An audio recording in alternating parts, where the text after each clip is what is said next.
O Sr. Alexandre nasceu em Lisboa a 11 de agosto de 1978 e, após iniciar estudos de engenharia, licenciou-se em Teologia pela Universidade Católica Portuguesa, onde também concluiu o seu mestrado. Foi ordenado presbítero a 2 de julho de 2006, iniciando funções como vigário paroquial de Linda a Velha. Posteriormente, doutorou-se em Teologia pela Pontifícia Universidade Gregoriana, em 2013, e, regressado, iniciou funções como docente na Faculdade de Teologia da Universidade Católica Portuguesa, primeiro como professor auxiliar e, desde 2018, como vice-diretor, cargo que deixou de exercer no presente ano. Em 2021, assumiu igualmente a missão de diretor do Centro de Investigação em Teologia e Estudos da Religião da Universidade Católica Portuguesa. O Sr. Alexandre é ainda membro da European Society for Catholic Theology, da redação da revista Communio e do Seminário de Jovens Cientistas da Academia das Ciências de Lisboa. A 21 de julho de 2024, como todos sabemos, foi ordenado bispo, sendo atualmente bispo auxiliar do Patriarcado de Lisboa. Sr. Alexandre Palma, vamos escutá-lo com toda a atenção. Muito obrigado. Bem, muito bom dia a todos. Eu vou tentar que possamos estar à mesa na hora prevista. Quero começar por saudar, obviamente, todos, de modo muito particular, ao Padre David, à direção do Instituto, que saúdo pela iniciativa, e faz parte da iniciativa também de nos trazer a um belíssimo lugar, eu confesso, a agradável surpresa de um lugar tão sugestivo, mas já tão luminoso, e depois tão sugestivo até de um certo imaginário cristão, que é este motivo da barca. E esta que se encontra ao nosso lado, ainda por cima, pede muitos remadores para se poder deslocar, e creio que é uma ótima parábola, também em parte, para aquilo que me foi pedido, como reflexão sobre Niceia e a partir de Niceia.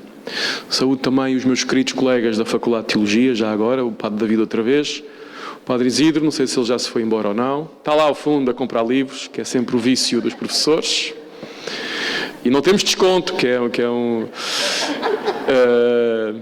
a irmã Eliette já teve que sair, senão ela ouvia esta, e o Padre César, que ali está, um extraordinário biblista, que também farão sempre por bem ouvir entre nós. Bom, deixa cá então, tenho 25 minutos e vou tentar dizer o que tenho a dizer, como dizia ali ao Padre Pedro, o que posso dizer numa hora, como posso dizer em 10 minutos. O que é que me foi pedido? Me pedido para falar sobre Niceia, que atualidade, ponto de interrogação. É certo que das conferências desta manhã, em certo sentido, ou em grande sentido, esta pergunta já está respondida. Porque os insignes conferencistas anteriores, de alguma maneira, como não podia deixar de ser, aliás, foram lendo o texto, não apenas para quem está no século IV, mas também para quem está no século XXI. Ora bem, eu vou fazer, isto é vício de professor, vou fazer 4 pontos, eu penso que são 4 pontos prévios, e depois vou sublinhar 7, como há muita gente a tomar notas, são 4 pontos prévios que eu quero só, isto é também vício, e depois vou indicar 7 eixos do que possa ser a tal atualidade de Niceia. Ok? Quando eu passar para os 7, eu já vou dizer que estamos a entrar nos 7, está bem?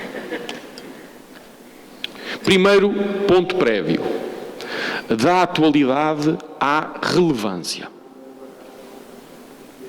Da atualidade à relevância. De facto, o que me foi pedido é a atualidade do Concílio de Niceia. Isto é, como é que o Concílio de Niceia, hoje, penso eu, esta ideia de atualidade.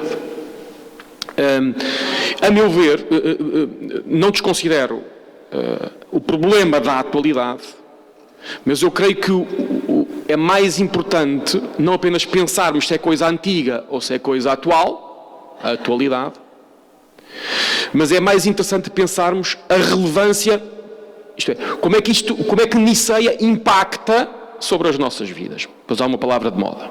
Ao nível individual, ao nível comunitário, e por comunitário entenda-se em primeiro lugar ao nível eclesial, mas também ao sentido, e o professor, o padre Isidro Lamelas também creio que abria para essa dimensão, para a dimensão social e política. Portanto, não se trata apenas de saber da atualidade de Niceia, isto é, de que forma o que foi dito, decidido em 325, a milhares de quilómetros de distância, numa língua que já não compreendemos, possa fazer sentido hoje. Trata-se também de interrogar como é que isso, como dizia, transforma ou pode transformar o que somos e o que vivemos hoje. A atualidade nesse sentido da relevância, continua a ser relevante. Acentuo isto, não escondo, para não cometermos o risco de fecharmos a leitura de Niceia apenas no jogo entre o atual e o antigo, que contamina uma boa parte das nossas discussões. Seja por aqueles que gostam das coisas antigas, seja daqueles que só gostam das coisas modernas. A meu ver, falha o eixo que interessa percorrer. Em síntese, perguntemos pela atualidade como relevância de Niceia. Porquê é que Niceia é relevante? Como digo, aquilo que já aqui ouvi esta manhã, em certo sentido, já responde a esta pergunta. Segundo, do nosso contexto ao de Niceia. Tudo tem o seu contexto e o de Niceia não é exatamente o nosso, nem o nosso é exatamente o de Niceia. Esta transfer não é evidente, ou não é imediato, contexto eclesial, contexto social, contexto político, contexto linguístico, contexto teológico, etc. Não estou a dizer que sejam opostos, mas tenho que dizer que não são os mesmos. Não é? Desde logo, quem convoca um concílio naquela altura não é exatamente a mesma dinâmica dos nossos dias. Portanto, não tratarei o tema a partir deste ângulo, mas assumo-o como pressuposto do que quer que possa dizer. Até porque a introdução do professor Isidro Lamelas, de alguma maneira, também já situa isto. Terceiro, e também para ser objetivo, o que é Niceia? Pelo menos com base no que é que eu assumo aqui em Niceia. Bem, em termos concretos de Niceia, chegaram até nós o símbolo da fé, o chamado credo de Niceia, 20 cânones, 20 formulários de teor jurídico, com os quais se procura regular algumas questões litúrgicas ou de disciplina, sobretudo questões muito de época, que tinha que ver chamado com a questão dos lapsi, isto é, pessoas que no contexto das perseguições tinham de alguma maneira, nem que seja exteriormente, renegado à fé, para simplificar, tinham caído, lapsi. O que é que não chegou até nós? Não chegou até nós as atas do concílio. Nós só temos atas, salvo melhor informação, a partir do concílio de Éfeso, 431. Nós não temos as atas. Sabemos que terão havido umas atas. Existe uma versão que sobreviveu apenas em copto, em língua copta, mas cuja autenticidade é disputada entre os investigadores. Na autenticidade,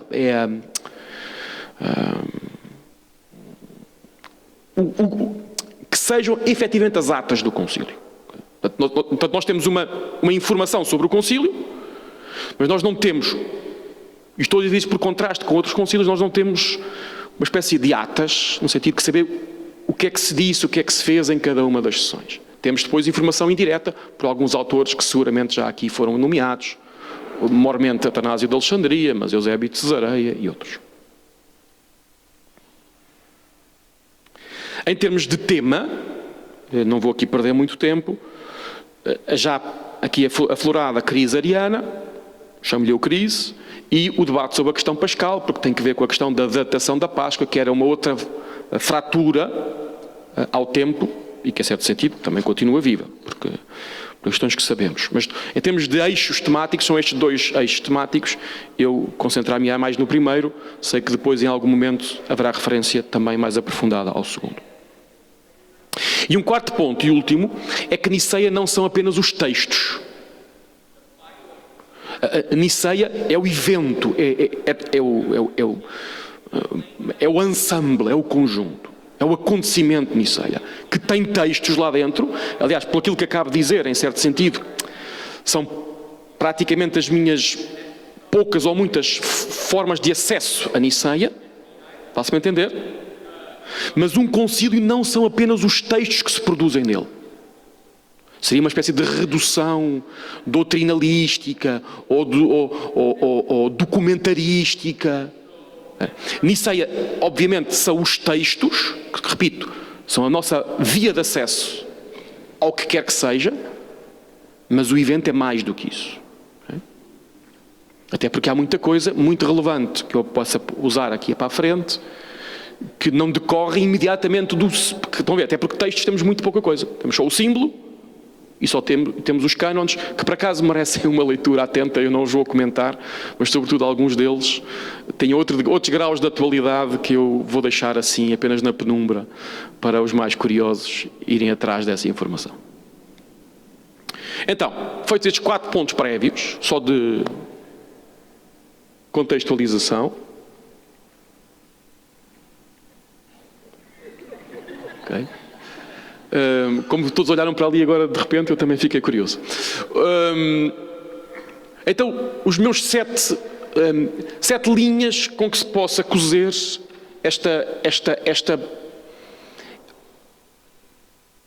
uma reflexão que não tem a mínima pretensão de ser exaustiva, não sei, são estes 7. Podiam ser 5, podiam ser 17, ou seja, não... Okay? É uma síntese sugestiva, mas nada do que isto.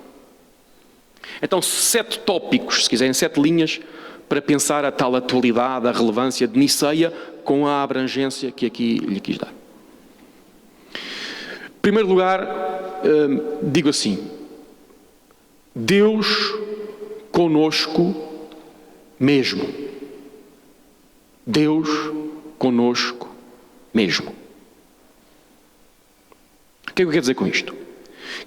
Estou a ir buscar uma das múltiplas formas que no Novo Testamento se encontram para nomear Jesus como o Emanuel, o Deus conosco.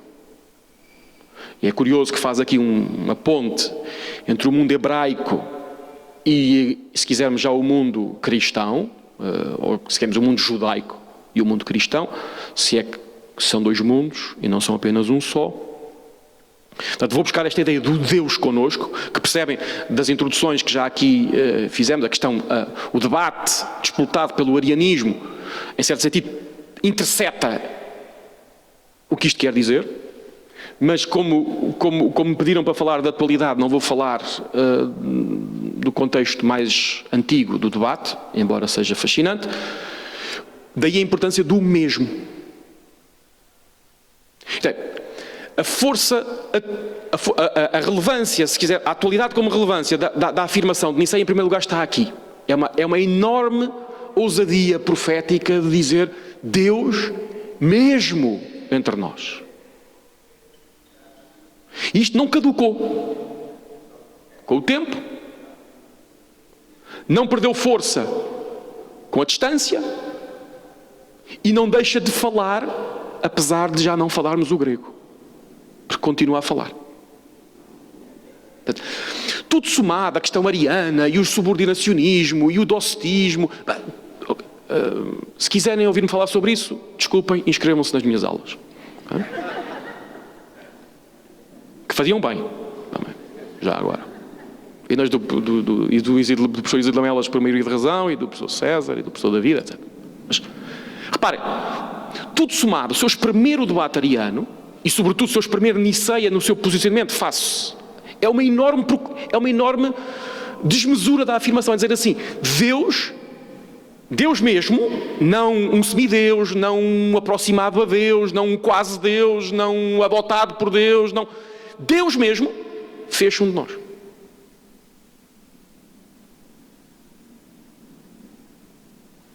E isto, qual é a atualidade disto? É que nós hoje, nós sempre desconfiámos disto, mas nós hoje desconfiamos, mas está bem, mas isso é um bocado de exagero. Vão perceber? Voltar a dizer Niceia, no final do dia, é voltar a dizer isto. Deus mesmo no meio de nós.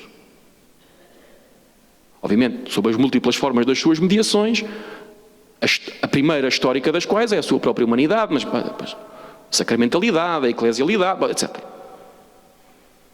E repare, porque é que isto é uma espécie de escândalo, para usar a palavra paulina? Eu acho que é um escândalo por razões contrárias. Por um lado há um mundo, e não, o mundo somos nós, aqui isto está cheio de mundo, não é? Aqui dentro, a começar por mim. Há um mundo que diz, isto é tão bom que não precisamos de Deus no meio de nós. Vão perceber? Para quê? É ocioso. A máquina mais ou menos funciona. Não é? Por um excesso otimista.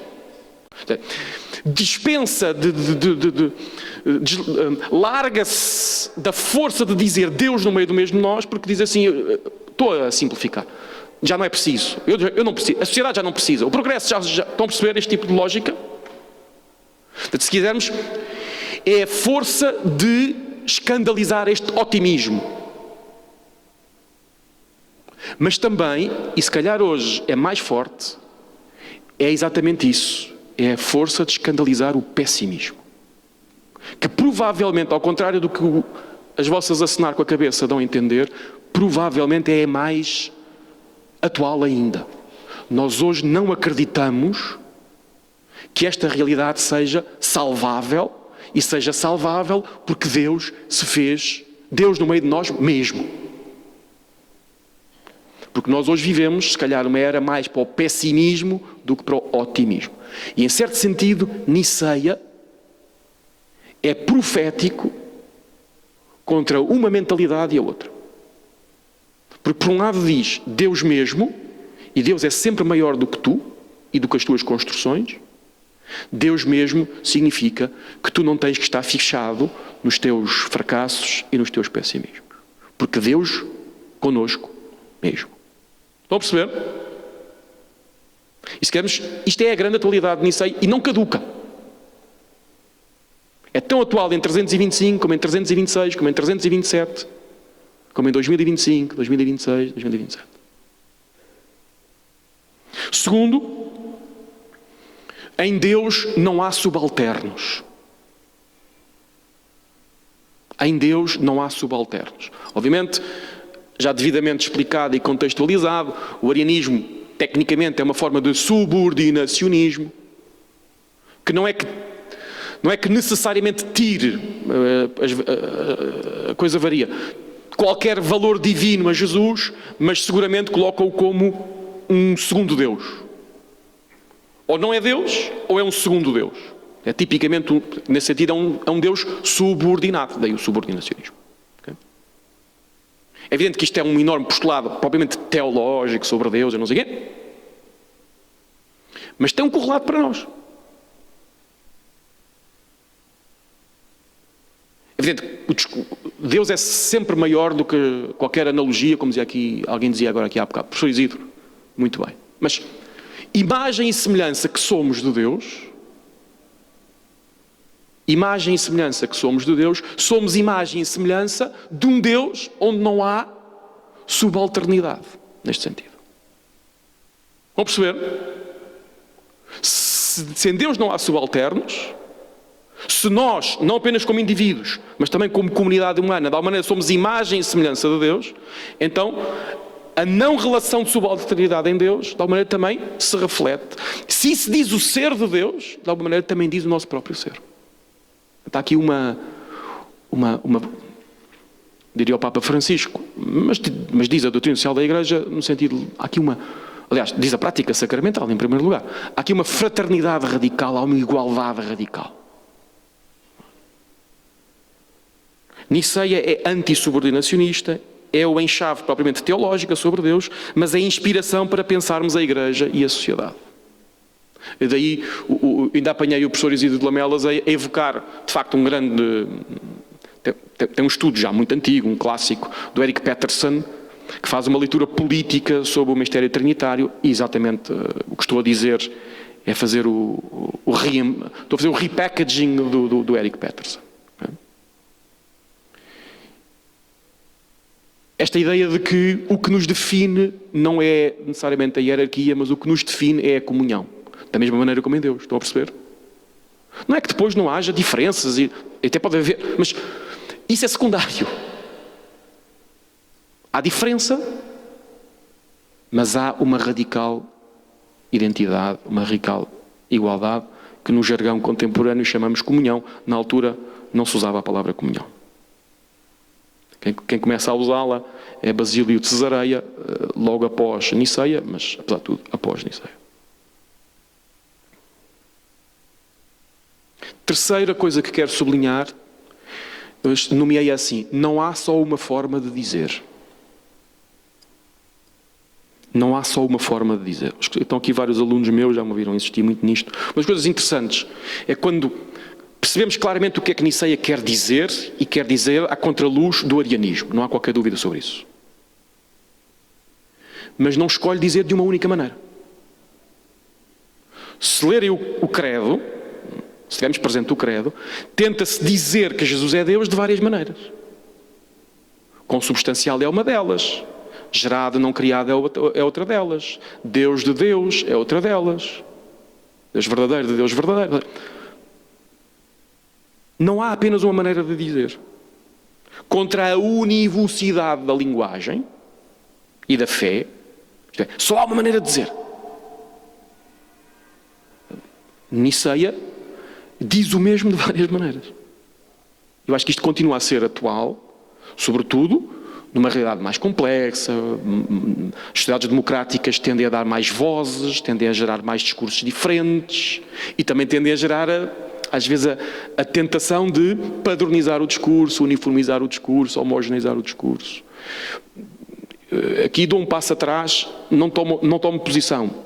Verifico que Niceia, para dizer que Jesus é tão Deus quanto o Pai, dilo de várias maneiras. Ponto. Isto é factual. Isto agora é uma coisa mais técnica.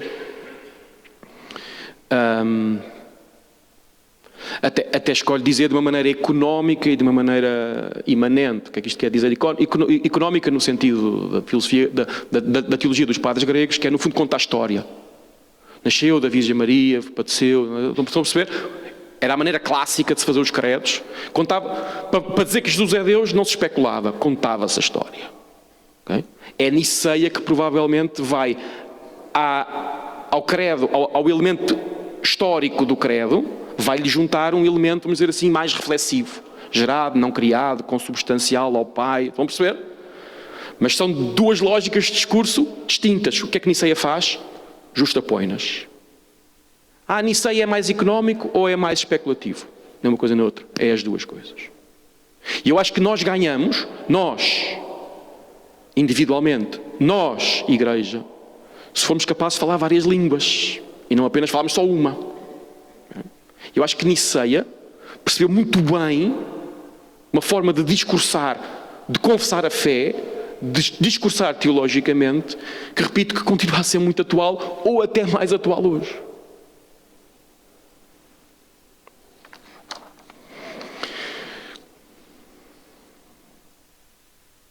Aliás, se me permitem, é possível meter aqui uma criticazinha à Niceia ou não? É? Niceia nem sequer tem a pretensão de fechar o assunto. Por exemplo, aqui falou-se Jesus Cristo, verdadeiro Deus e verdadeiro homem. O verdadeiro homem não está em Niceia. Portanto, quando diz consubstancial, serão precisos 126 anos e no concílio de Calcedónia, portanto, 2 concílios à frente, que se diga Jesus é consubstancial ao Pai segundo a divindade, está a citar Niceia, homoousion to patri, e Niceia só foi até aqui, e Calcedónia vai dizer, e consubstancial a nós segundo a humanidade. Portanto, Niceia começa um discurso, uma reflexão eclesial, que não tem a pretensão, que a Igreja não fechou, continuou. Foi sugestão, foi inspiração para discursos futuros, no caso, para quem está situado em 325, para enfrentar questões que vão surgir no século V, e, portanto, mas isso era outra conversa. Quando estivermos aqui, em 2051, a comemorar os 1700 anos de Calcedónia, Padre David, depois cheima um bocado, está bem?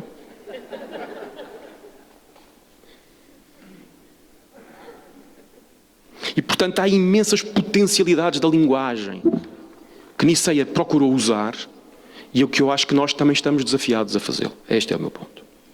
Quarto ponto, e aqui faço apenas uma janela para a intervenção do Padre Pedro, o primado da celebração. O primado da celebração.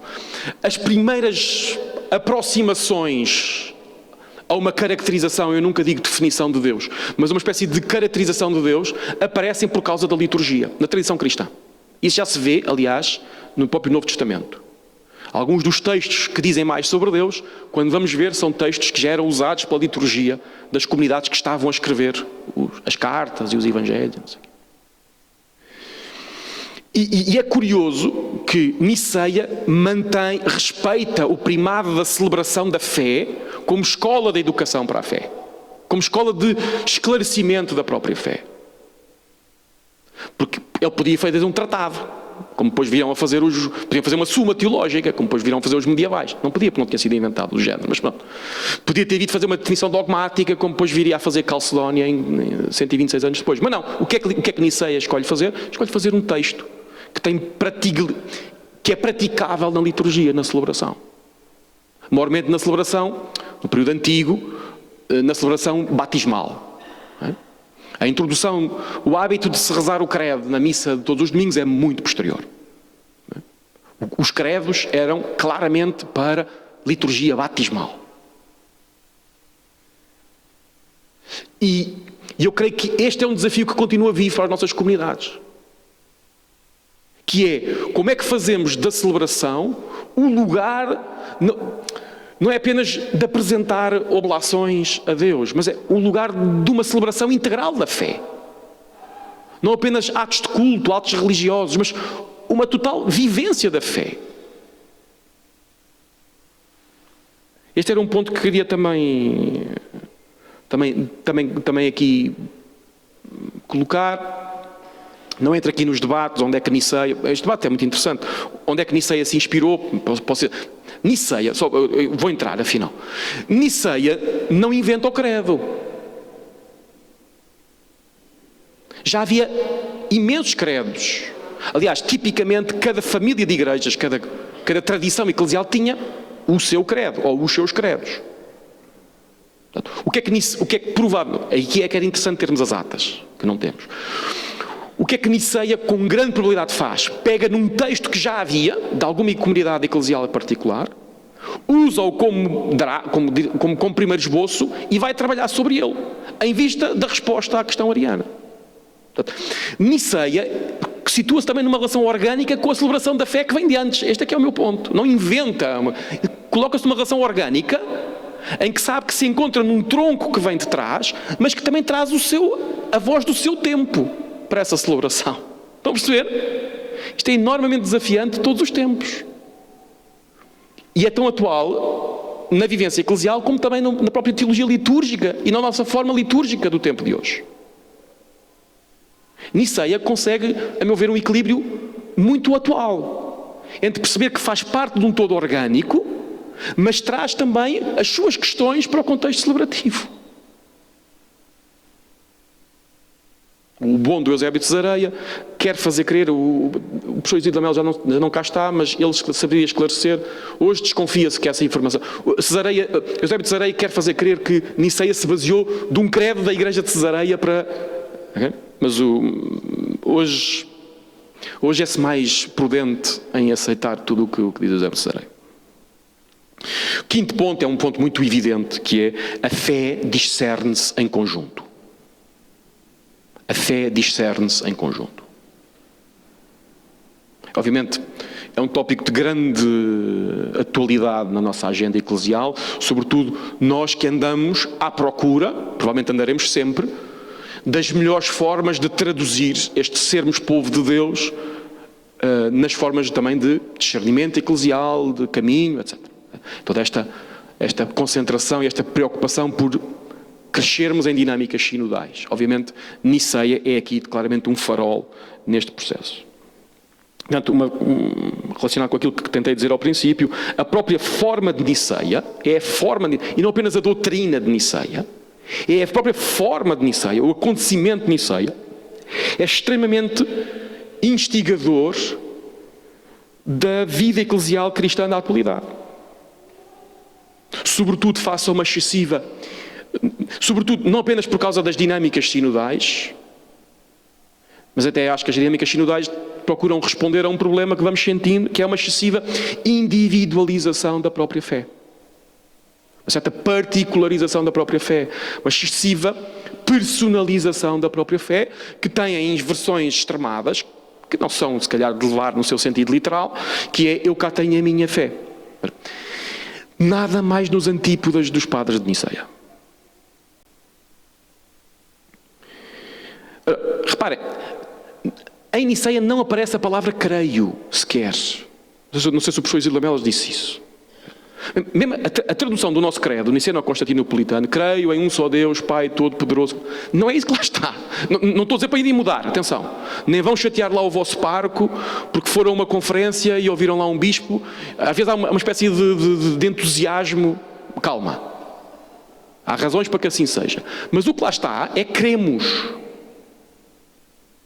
O verbo, pisteo, está conjugado na primeira pessoa do plural. Não do singular. Como todos os credos do mundo antigo. No mundo antigo ninguém diria eu creio. A Assembleia diz, cá está a questão litúrgica, cremos. Portanto, não é apenas, este é apenas um exemplo, mas obviamente que a própria fórmula de neste caso temos dois grandes problemas entre as igrejas. Vamos nos reunir para em conjunto discernir.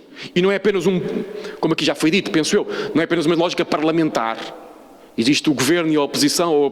É tentar discernir o que é que o Espírito vai dizendo também nestas tensões, para se houver retidão de coração, vamos encontrar um caminho para a frente juntos. Provavelmente não é a posição nem do A nem do B, mas é a posição que Deus quer para a qual nós avancemos. E eu acho que iniciar um pouco esta dinâmica. E esta dinâmica e este desafio continuam muito atual. Ou se calhar até mais atual, num certo sentido.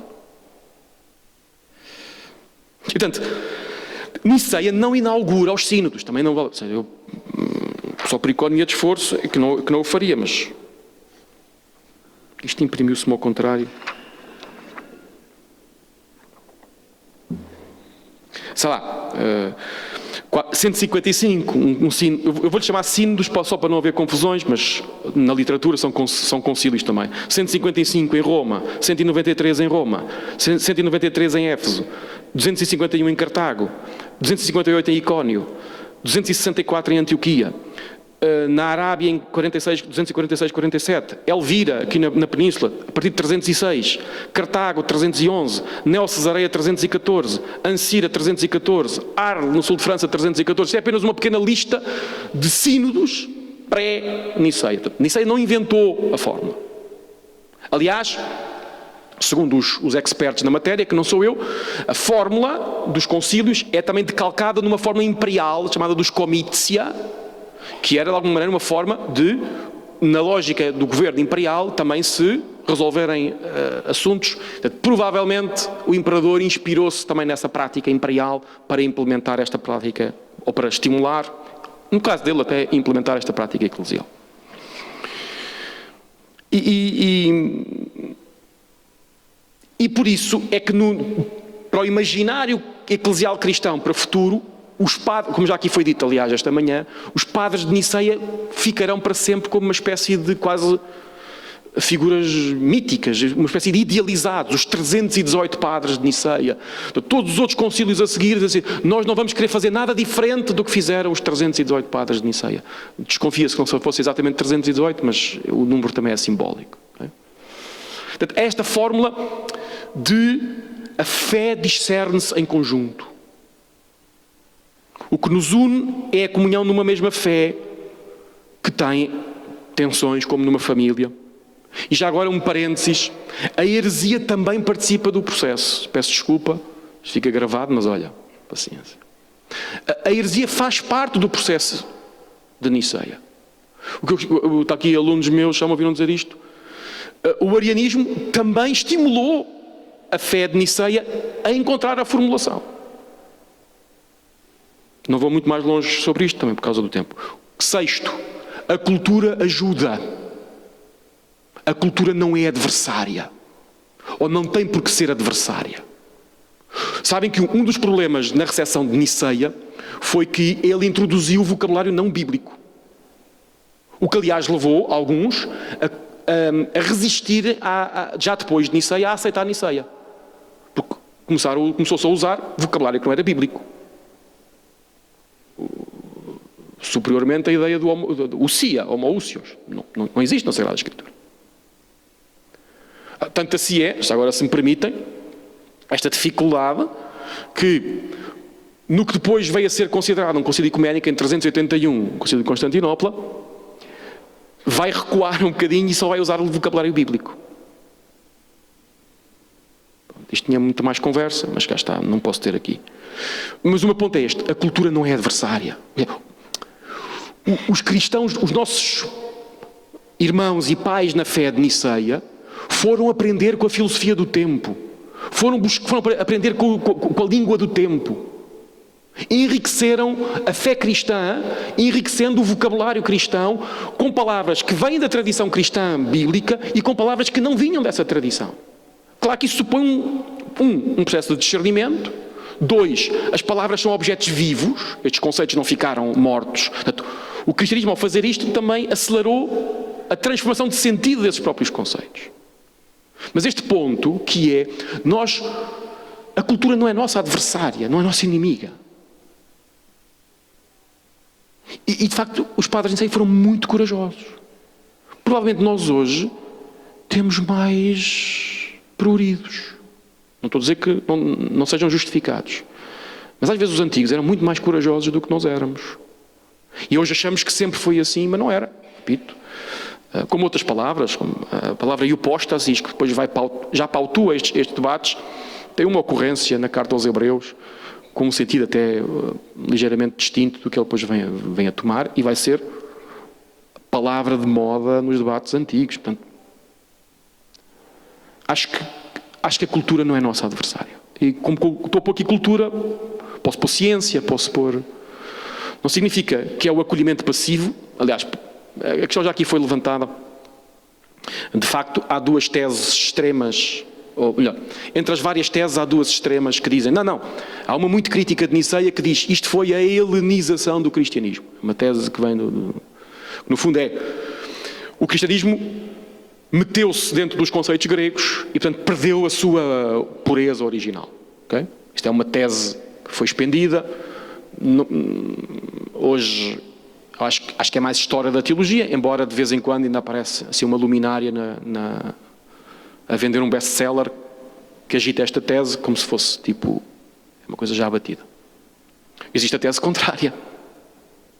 Antes disso, quer dizer, não há cristianismo não grego.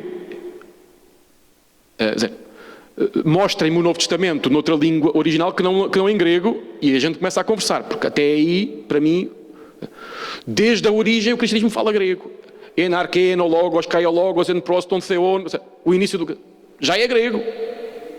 Portanto, o que é o cristianismo pré-grego neste sentido? Se existiu, nós não temos acesso a ele. Portanto, logo uma enorme problemática. E depois existe a tese contrária, que eu, até por professores que eu tive, tendo a ter uma maior afinidade, que é, não, Niceia foi exatamente... Não foi a helenização do cristianismo, foi a deselenização do cristianismo. É uma tese um bocadinho aqui mais rebuscada. Porquê? Porque o arianismo era questão espiritual, como dizia o padre Duarte, mas era também uma questão muito filosófica. Tinha uma forte marca platónica. E, portanto, ao oferecer resistência a uma espécie de absorção platónica do cristianismo, estes autores vão dizer, Niceia ofereceu uma resistência a uma certa forma de helenização. Bem, último ponto, vou buscar uma que é a política é complicada. Isto é uma expressão muito anglo-saxónica, it's complicated, como muitas vezes dizem, isso é difícil, não é? A política é uma coisa difícil.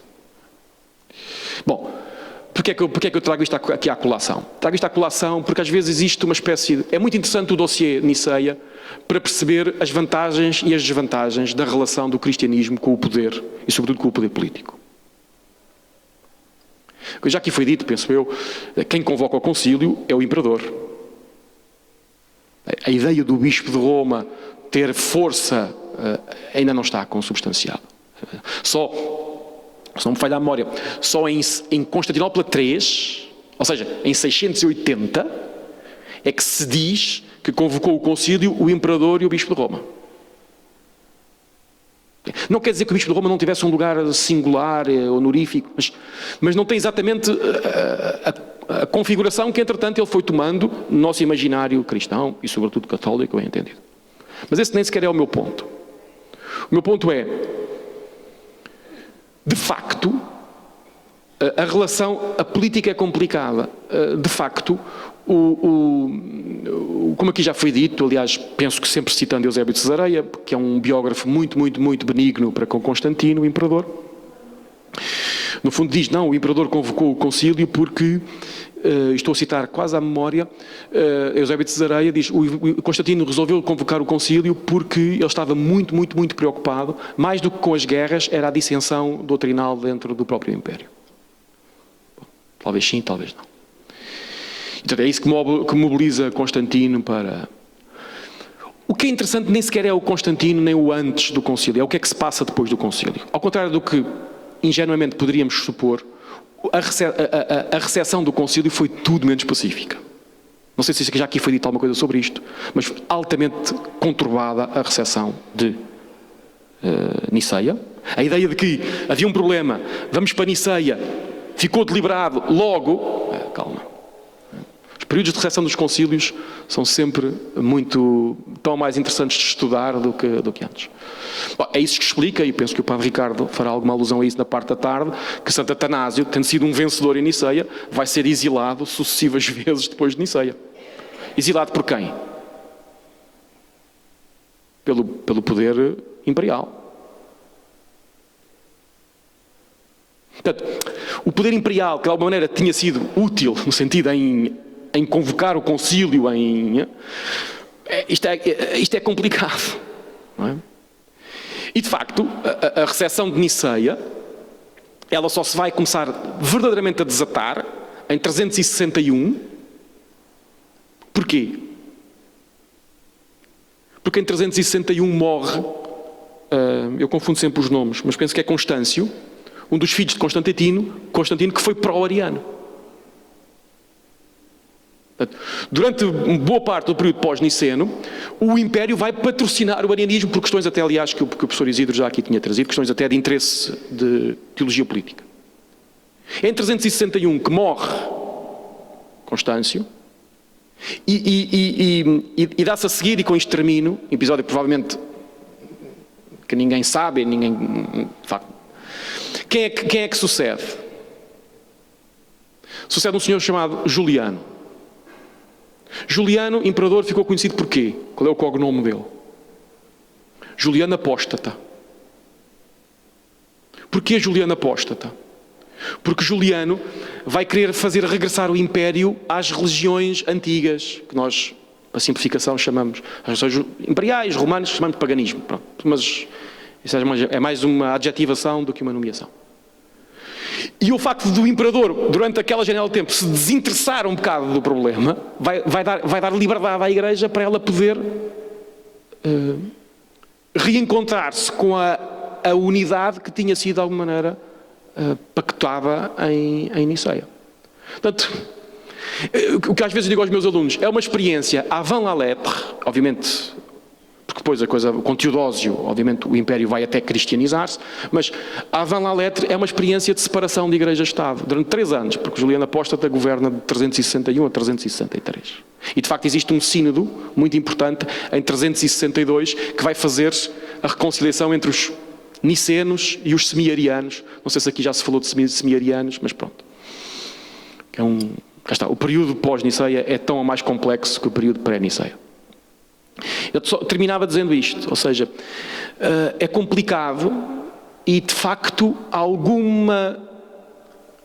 a relação com o poder, já na altura, não era fácil, e também nos nossos dias. E digo isto porque às vezes há uma espécie de nostalgia de voltarmos a uma espécie de estado confessional, ou uma coisa qualquer, porque sentimos que as sociedades se degradam moralmente. E a Igreja, a muito custo, aprendeu que tem que estar na sociedade, mas também tem que ter os seus graus de liberdade. E eu acho que a história, neste caso não tanto Niceia, mas pós-Niceia, tanto quanto, nos faz pensar um bocadinho sobre isto, tá? Não cumpri a minha promessa, peço desculpa e muito obrigado pela vossa atenção. A minha promessa do tempo.